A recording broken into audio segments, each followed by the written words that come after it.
شروع اللہ کا نام لے کر جو بڑا مہربان نہایت رحم والا ہے۔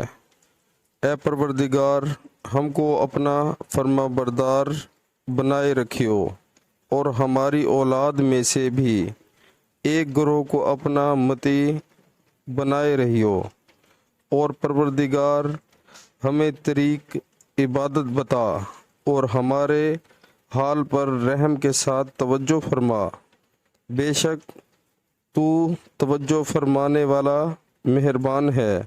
سبحان اللہ۔ پیارے مسلمانوں، اللہ تعالی ہمیں قرآن پاک ترجمے کے ساتھ سن کر اس پر عمل کرنے کی توفیق عطا فرمائے اور 5 وقت باجماعت نماز پڑھنے کی توفیق عطا فرمائے۔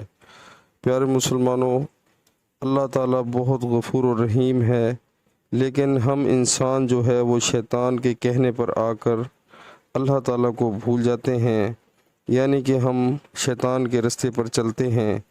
جس چیز کا اللہ تعالی نے ہمیں منع فرمایا ہے ہم وہ سارے کام کرتے ہیں اور شیطان کو خوش کرتے ہیں اور اپنے پروردگار کو ناراض کرتے ہیں۔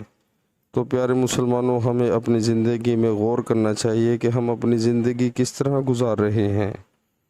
تو خدا را اس چیز کے بارے میں خیال کریں۔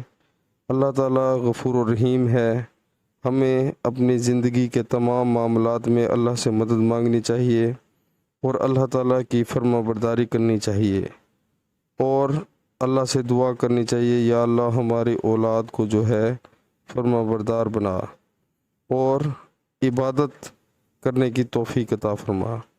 پیارے مسلمانوں، ہماری تمام مسلمانوں کی جو بھلائی ہے وہ اللہ کی عبادت میں ہے اور اللہ کے رستے میں ہے۔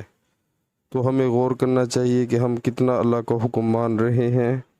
دنیا عارضی ہے، آخرت کے بارے میں سوچیں، بہت فائدہ ہوگا۔ السلام علیکم۔